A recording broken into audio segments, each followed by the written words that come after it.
Evrenin size bir şeyler anlatmaya çalıştığını hiç hissettiniz mi?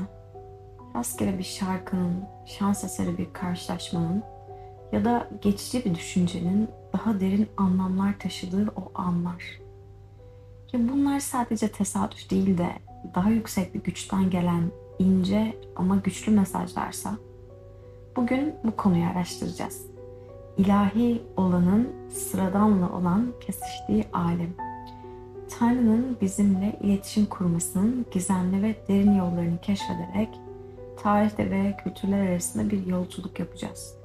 Sıradan görünen şeylerin ilahi önemle nasıl bağlantılı olabileceğini ortaya çıkaracağız. Bu keşif sadece bu mesajları tanımlamakla ilgili değil, hayatlarımız üzerindeki etkilerini anlamak konusunda. İnançlarımız ve manevi yolculuğumuz tarih boyunca günlük hayatımızın dilinde konuşulan ilahinin gizli dilini ortaya çıkarırken bizi etkiler. İnsanın ilahiyi anlama arayışı farklı kültürlerde çeşitli şekillerde tezahür etmiştir.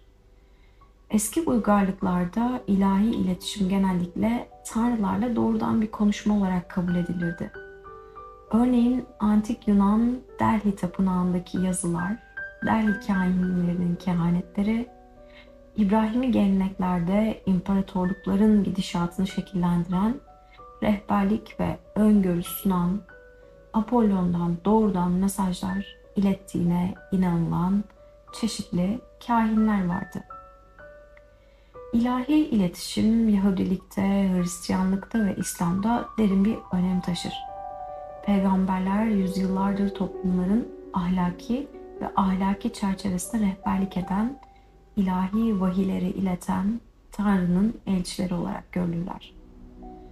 Örneğin Doğu felsefelerine yönelerek vahyedilen Hindu kutsal yazılarını ilahi iletişim hikayeleriyle doludur. Hint destanı Mahabharata'nın bir parçası olan Bhagavad Gita, Prens Arjuna ile derin manevi rehberlik sunan Tanrı, Krishna arasındaki bir diyalogtur. Bu da dünya çapındaki yerli kültürlerde yaşamın doğası ve varoluşun derin bir anlayışından elde edilen içgörüler olarak nitelendirilir. Şamanistik gelenekler ruhsal alemlerle iletişim kurmayı içerir. Şamanlar manevi dünyadan rehberlik ve şifa güçleri alan aracılar olarak hareket ederler.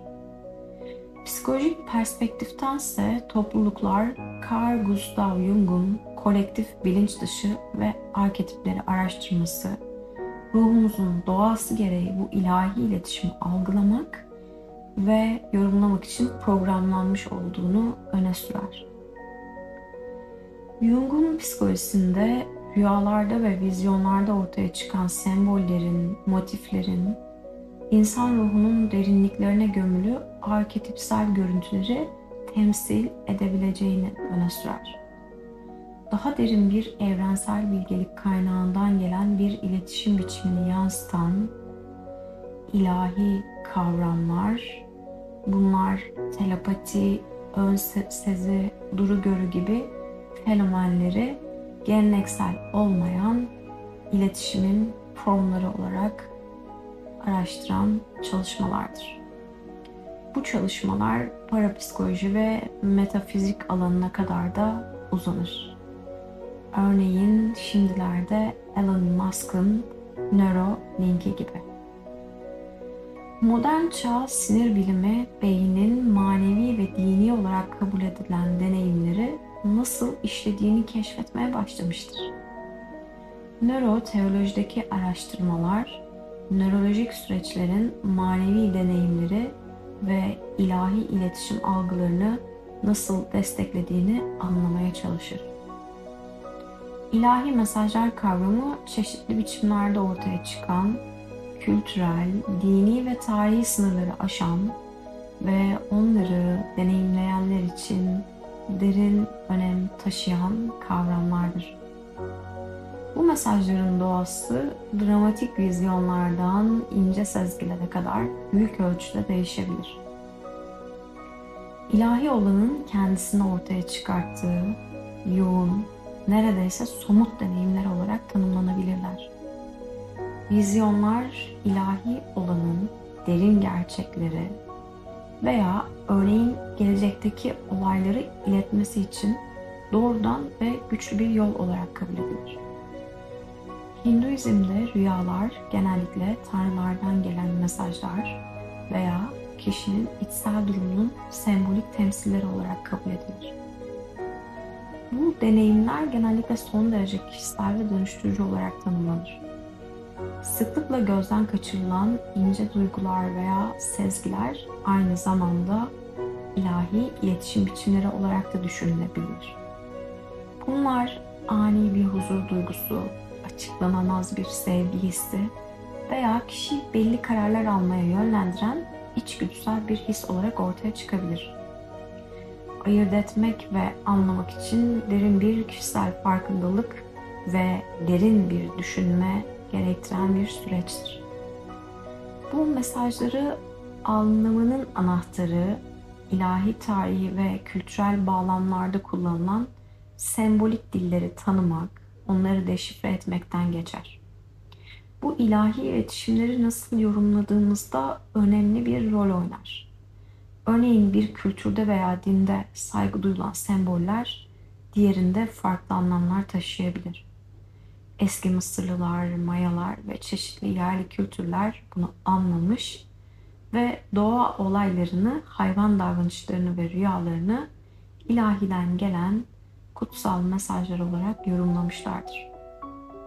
Bu sembollerin tarihi ve kültürel nüanslarını anlayarak bunu yapabilmişlerdir. Tanrı'nın tarih boyunca insanlıkla nasıl iletişim kurduğuna dair örnek ise bir huzur veya rahatlık duygusu Tanrı'nın onayını gösterebilirken, rahatsızlık duyguları ise bir değişimin gerekliliğini ve ihtiyacını, eş zamanlılığı da aynı zamanda gösterebilir. Meditasyon, dua ve zihin çalışmaları gibi manevi uygulamalar farkındalığımızı ve bu ilahi mesajlara karşı alıcılığımızı geliştirmek için temel araçlardır. Bu uygulamalar zihni susturmaya ve kalbi açmaya yardımcı olur. Bizi Tanrı'nın bizimle konuştuğu incelikli yollara daha uyumlu hale getirir. Çoğu ritüelin gerçek amacı da tam olarak budur. İlahi rehberlik derin bir iç gözlem, manevi bir iç konuşma yoluyla gelebilir. Farklı dinler arasındaki bu kutsal metin referansları ortak bir temanın altını çizer. Tanrı veya ilahi, ister doğadaki işaretler, ister peygamberler, isterse kutsal şahsiyetlerin rehberliği aracılığıyla olsun, insanlarla çeşitli şekillerde iletişim kurar.